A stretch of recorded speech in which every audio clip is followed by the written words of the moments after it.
Welcome to Moonlit Fly Fishing, Fly Tying Night tonight. I'm Brandon Moon, and tonight we're going to be tying up a Morrish Mouse variant that we call the Morrish Fox Mouse.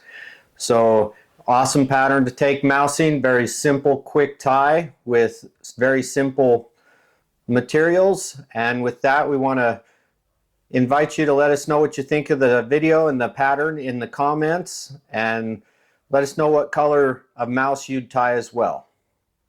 The hook that we're going to be using today is the Moonlit Premium TOGATTA ML411. We're tying this in a size 4. You can tie this in a size 2 through 8. We're going to start our thread roughly about a hook eye just behind the start of the shank there, behind the eye. And we're using Semperfli's Classic Wax 6/0 in dark mocha brown. Feel free to use Nano Silk 6/0 brown as well for this. We're just going to wrap and create a nice underbody all the way to the back at the bend of the hook there. I'm going to trim that out with my razor blade, my favorite way to do so. At this point, I'm going to take some Semperfli synthetic rabbit Zonker strips. This is the Chinchilla color. I'm going to measure it out to be 2 lengths of the hook shank, and I'm going to tie it in at that point. And I don't pre-cut this strip, so I leave the long strip there. And the reason I do that is it saves me from having a bunch of wasted material in the end. So once I've secured that down with a couple wraps over the top, I'm going to pull everything back, clean that up, and just lock it in place. Now I'm going to take some Moonlit Zero Gravity Foam in 2mm stacked on top of each other. Both pieces were glued together with the glue there. I'm going to apply some glue to help make sure and keep my foam from rotating on me. But the foam is cut the width of the hook gape. I'm just going to take and secure this down, and I'm going to use open spiral wraps going forward. This one I've got just a little bit too far forward on that foam, so I'm going to trim that out so that I don't crowd my eye. Once I've got that on there, I'm just going to take my thread and really grip that foam down onto the hook shank and the glue, securing it in. We'll just keep going until we feel like we've got this locked in place nice and good. We want to make sure that we go all the way back to where the tail is there. Sometimes you got to stretch that out just a little bit, move it back a little. So we're going to get that in place there.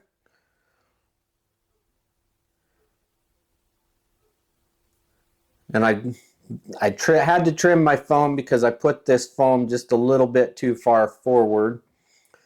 I'm just going to finish binding this down, creating a nice good underbody. The foam all the way up the hook shank is going to help make it more buoyant.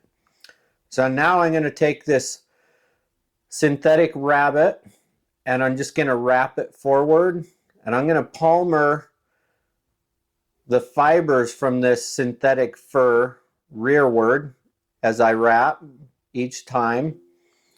And you can see that even with that long piece of synthetic rabbit, I'm still able to maneuver and work this relatively easy, but then I save on any waste in the end. So I'm just going to keep wrapping that forward, pulling back, palmering as we were doing. And we're going to wrap that all the way up to about a hook eye behind the eye of the hook there so that we don't crowd it up. You just need to have enough space to tie in the front part of this head here. And I'm going to hold this on the other side so that I can lock it in at the point that I want, giving me the space I need. So I'll go over, lock that in twice. I'm going to pull it back. Now I'm just going to secure and clean that up. Trim that out. Now I'm just going to take and clean that up just a little more. We're going to pull those fibers out to the side and make sure that they're pulled backwards. I'm going to take that foam and I'm going to secure that foam down at that point. Pull the foam back and just kind of lock it in nice and good. One more time over the top. Now that I've got that done, I can put some super glue on here so I can skip the next step in a minute, but I didn't here. So we're going to whip finish this with 3 turns, snip it out. I like to put the glue on before I whip finish and give it 2 wraps and then whip finish to help secure that down. Now I'm just going to trim that out, and I'm going to take some rounded tip scissors to create the rounded edges on this head here. This head is going to help push the water and create the wake and ripples that's going to help trigger the feeding response of the fish. So here you see we've got pretty much a finished fly. Now we're going to take and trim the fibers off of this synthetic rabbit on the tail from the point. You can see there's some on the side, and I just want to trim this out so that it looks more lifelike, more realistic without the big bushy tail. So we'll trim that off, and we'll leave just a little bit on the tail end of that. And now we've got a lot of fibers floating around. And there you have the Morrish Fox Mouse. I'm going to pull those fibers back, and I'm going to put a little bit of super glue on there just because I want to make sure that I have a nice secure knot. It's not going to come apart. This makes it more durable, last longer.